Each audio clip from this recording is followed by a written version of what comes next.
Me encuentro a esta hora de la mañana con Juan Pablo Salazar. Él es el director del Programa Presidencial de Inclusión a Personas con Discapacidad. Juan Pablo, gracias por estar aquí con nosotros esta mañana. Buenos días, Claudia. Gracias por la invitación. Comencemos con una corta historia de qué fue lo que le ocurrió. Porque estoy en una silla. Yo tuve un accidente hace 12 años, me clavé, no calculé bien la profundidad del agua y me partí el cuello. ¿En qué momento usted decide participar de este programa presidencial o de qué manera se vincula? Pues yo soy activista de los derechos de las personas con discapacidad desde hace 10 años ya, pero siempre desde la sociedad civil, desde las ONGs. Y el presidente de Santos me hace una invitación que no tiene precedentes en el Estado colombiano y casi en el mundo. Creo que oficinas de discapacidad en presidencias solo ha habido en Sudáfrica y en México. Entonces, ante una oportunidad de esta magnitud para poderle servir a la causa, pues por supuesto que acepté. Estamos hablando de la Ley 1618 de 2013. ¿Cómo nace esta ley? Pues estamos hablando, es un programa muy grande que dentro de las muchas responsabilidades tiene que ver reglamentar la Ley 1618.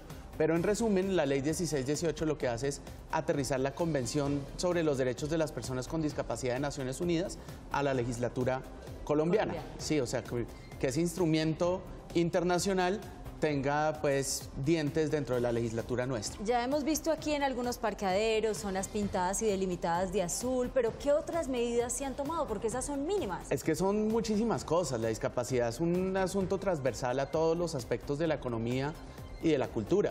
Sí, no es solo infraestructura, también es educación, también es trabajo, también es deporte, también es recreación, también es cultura, es transporte público, esto es completamente transversal a todos los asuntos. ¿Y cómo estamos en relación con Estados Unidos? Pues estamos lenticos en temas de transporte público y de infraestructura, de acceso a la educación y de acceso al trabajo. Pero pues no sé, vamos bien por lo menos en el papel, o sea, estamos con buenas herramientas legislativas. Y a nivel educativo, de las personas y el trato hacia las personas con discapacidad. Ese es el reto más difícil. La Convención habla de educación inclusiva y acá todavía seguimos mucho con el modelo de educación especial. Entonces lo que tenemos que hacer es integrar a los pelados con discapacidad dentro de las escuelas regulares o incluirlos más bien. Pero eso requiere una transición y hay que pensarlo bien y hacerlo bien.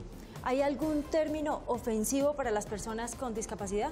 Millones, inválidos, minusválidos.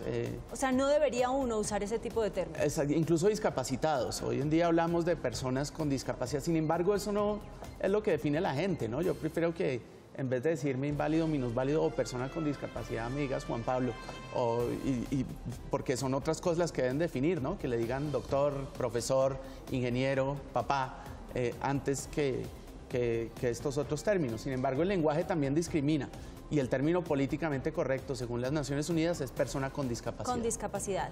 En Estados Unidos vemos en supermercados, en almacenes, en tiendas, una cuota de personas que trabajan y laboran y que tienen alguna discapacidad.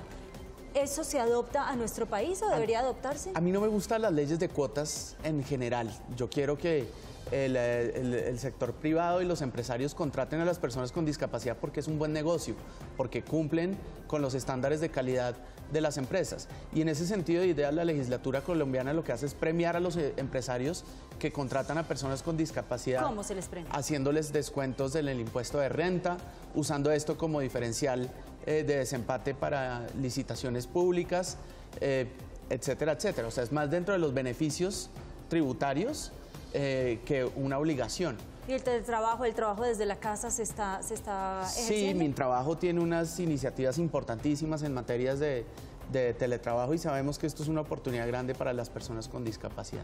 Como esto lo tocamos aquí con plastilina, cuando nosotros vemos en la calle a una persona con discapacidad, ¿deberíamos ayudar o deberíamos dejar que esa persona se valga por sí misma? ¿En qué momento rozamos y generamos cierto La jugada es preguntar. celo? La jugada es preguntar. Ves, una persona ciega normalmente va a necesitar ayuda para cruzar una calle, pero uno no lo coge. Sí, o una persona en silla de ruedas, uno no coge la silla de ruedas.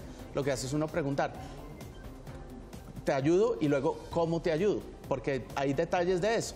Por ejemplo, esto no lo sabe mucha gente.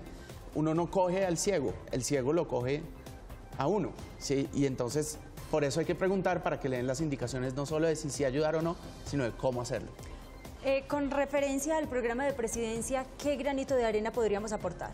Pues es grandísimo. Pues primero, nomás que exista, es una noticia importantísima porque significa que vamos a tener voluntad política para mover toda la agenda de discapacidad. Pero en acciones concretas, hombre, pues ya hay 2 iniciativas legislativas, una en materia de trabajo y una en materia de deporte, para actualizar el diseño institucional. Esto dentro de un plan pues bastante más robusto, que me daría pena con tus televidentes tomarles todo el Tranquilo, Juan Pablo. Finalmente, ¿hay una cifra de cuántas personas con discapacidad hay en nuestro país? Ese es de pronto el problema más grave. La cifra que tenemos está un poco desactualizada, viene del censo del 2005 del DANE, y dice que son 2.600.000 personas. Para el 2016 nos vamos a ir con un nuevo censo, porque, hombre, los que hemos estado en terreno sabemos que esa tarea no se hizo muy bien y son muchísimas más personas, que la OMS da un promedio de 10% de la población mundial, del 10 al 15, y en un país con un conflicto armado pues sabemos que tenemos que estar por encima de eso. Entonces los 2.600.000 realmente no corresponden mucho. Espero tenerte noticias más actualizadas en el 2016 después del censo. Juan Pablo, pero muchas gracias por habernos acompañado esta mañana.